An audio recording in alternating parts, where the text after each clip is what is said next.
श्री स्वामी समर्थ. जय जय स्वामी समर्थ. श्री स्वामी माऊली या चॅनलमध्ये आपल्या सर्वांचं हार्दिक स्वागत आणि अभिनंदन आहे. व्हिडिओला पूर्ण पहा, लाईक, शेअर आणि सबस्क्राईब करा. स्किप करू नका.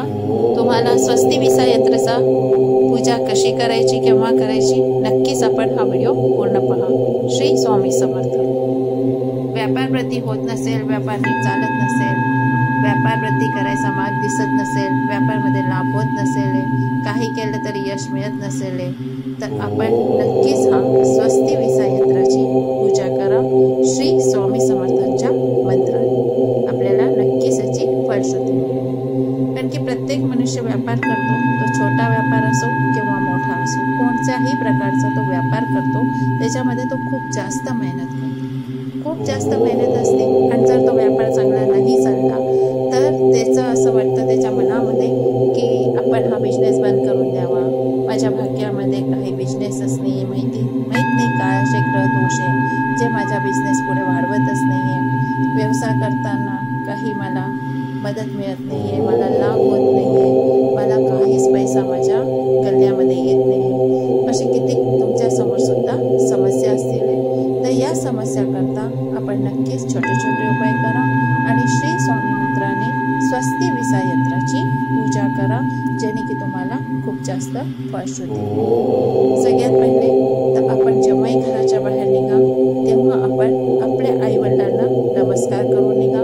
त्यांना सांगा मी जातोय आपल्या ऑफिसमध्ये, व्यवसाय जिथे करता तिथे पण आपलं ऑफिस असतं, ऑफिसमध्ये जातोय, मला आशीर्वाद द्या की नक्कीच आज माझा व्यवसाय खूप चांगला चालेल. म्हणून आई वडिलांकडनं आशीर्वाद घ्यायचा आहे, श्री स्वामी यांच्याकडनं आशीर्वाद घ्यायचा आहे. श्री स्वामींची तस्वीर आपल्या ऑफिसमध्ये लावायची असेल, जर घरामध्ये तुम्ही बिझनेस करत असाल तर घरामध्ये लावा.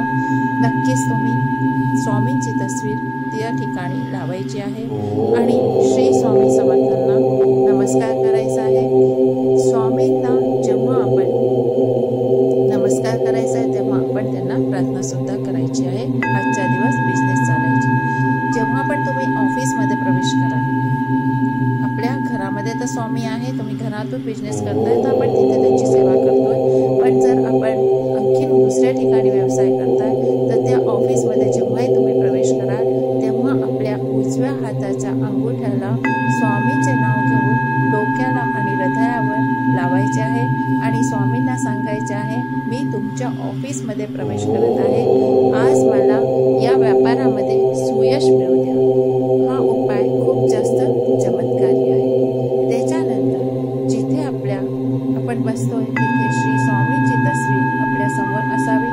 जेव्हा आपण त्या स्वामींना नमस्कार करतो आणि हे सांगतो की मला जे मिळेल ते मला लाभ होते, तर या लाभमधून आपल्याला काय करायचं आहे, 1% किंवा 5-10 रुपये जेवढा पण आपल्या दिवसभरामध्ये लाभ होईल त्याचा 1% आपल्याला श्री स्वामींच्या चरणी अर्पित करायचे आहे.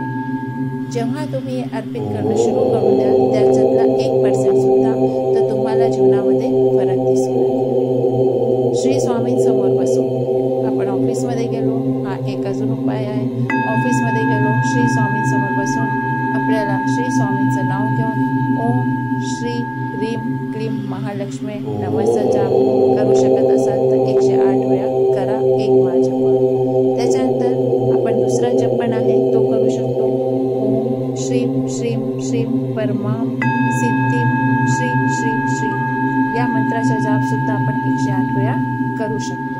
जर आपल्याला जमत असेल तर हे उपाय आपण छोटे छोटे करा, यानी की आपल्याला आपल्या बिझनेसमध्ये फलश्रुती मिळेल. तर नक्कीच हा उपाय आपल्याला करायचा आहे.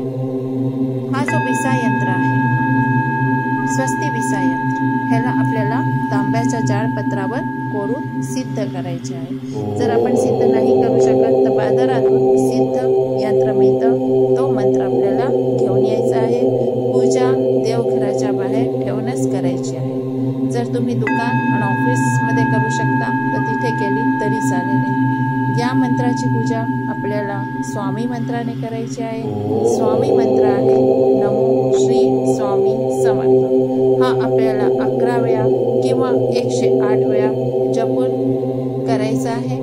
धूप तुपाचा दिवा, हळद कुंकू, मिश्र फुले, अगरबत्ती, खडी साखरेचा या नैवेद्य दाखवायचा आहे आणि या यंत्राची पूजा आपल्याला करायची आहे। पूजा केल्यानंतर आपल्याला श्री स्वामींना प्रार्थना करायची आहे की हे स्वामी राया, आज मी तुझ्या आशीर्वादाने मी माझ्या व्यवसाय करता निघतोय आणि मला आज दिवसभरात माझा व्यवसाय खूप छान चालू दे, मला त्याची फलश्रुती मिळू दे, मला त्याच्यामध्ये सुयश मिळू दे। ही प्रार्थना करून आपण आपल्या व्यवसायाला सुरुवात करायची आहे। जर तुम्ही हे असं केलं तर नक्कीच तुम्हाला बिझनेसमध्ये फायदा होईल। त्याच्यानंतर जिथे आपण बसतोय तर जी आपला कॅश काउंटर असतो तर ते दुकानाच्या दक्षिण पूर्व दिशेमध्ये करायचं आहे। आपल्याला त्या दिशेमध्येच राहायला हवं आणि आपलं तोंड उत्तर दिशेकडे हवं आहे। आणि जर तुमच्याकडे खूप जास्त भारी सामान आहे तर दुकानच्या दक्षिण पश्चिम दिशामध्ये हे भारी सामान आपल्याला ठेवायचं आहे, जेणे की आपल्याला स्थिरता मिळेल आणि आपल्याला धीरे धीरे बरकत व्हायला लागेल। तर ह्या छोटे छोटे उपाय आपण केले तर नक्कीच आपण आपल्यासमोर हे जे दुःख आहे की मला लक्ष्मी मिळत नाही याची समस्या आहे त्या समस्यावर आपण दूर होऊ शकता। त्याच्यानंतर अजून म्हणजे असं म्हणतात, जे धार्मिक मतानुसार हे म्हणतात की आपल्याला आपल्या समोर पाणी ठेवायचं आहे आणि गुरुगीताचा पाठ करून त्या पाण्याकडे पाहून ओम गुरुचा जप करायचा आहे। मग ते पाणी आपल्या दुकानावर शिंपडा, या घरामध्ये शिंपडा, जिथे तुम्हाला आवश्यकता असेल तिथे हे पाणी शिंपडा, तर त्यांनी सुद्धा तुमचा व्यवसाय धीरे धीरे वाढायला लागेल। हे धार्मिक मतानुसार असं सांगितलं गेलंय, पण आपल्या मतानुसार आपले गुरु श्री स्वामी समर्थ आहे, तर श्री स्वामी समर्थांना सांगून तुम्ही जे पण मंत्रोच्चार कराल, जे पण मंत्र म्हणाले ते तुम्हाला नक्कीच नक्की फलश्रुती देऊन जातील। म्हणून कोणतंही कार्य करताना आपणास विनंती आहे की कोणत्याही प्रकारचा मंत्र जपायच्या आधी, कोणत्याही प्रकारचा कार्य करायच्या आधी श्री स्वामींना नमस्कार करून आपलं प्रत्येक कार्य श्री स्वामींना सांगून आपण घराच्या बाहेर निघा आणि श्री स्वामींशीच सांगून आपण दुसरे मंत्र जाप करा। मला मराठी येत नाही, चुकल्यास मला क्षमा करावी। व्हिडिओ आवडल्यास लाईक, शेअर आणि सबस्क्राईब करा। नक्कीच आपण फलश्रुती आपल्याला मिळणार आहे। भेटूया आपल्या नेक्स्ट व्हिडिओमध्ये। वास्तू शुभता यंत्राचा पूजा कशी करावी जेणे की आपल्या घराचा वास्तू खूप छान होऊन जाईल आणि आपल्याला फलश्रुती मिळणं सुरू होऊन जाईल।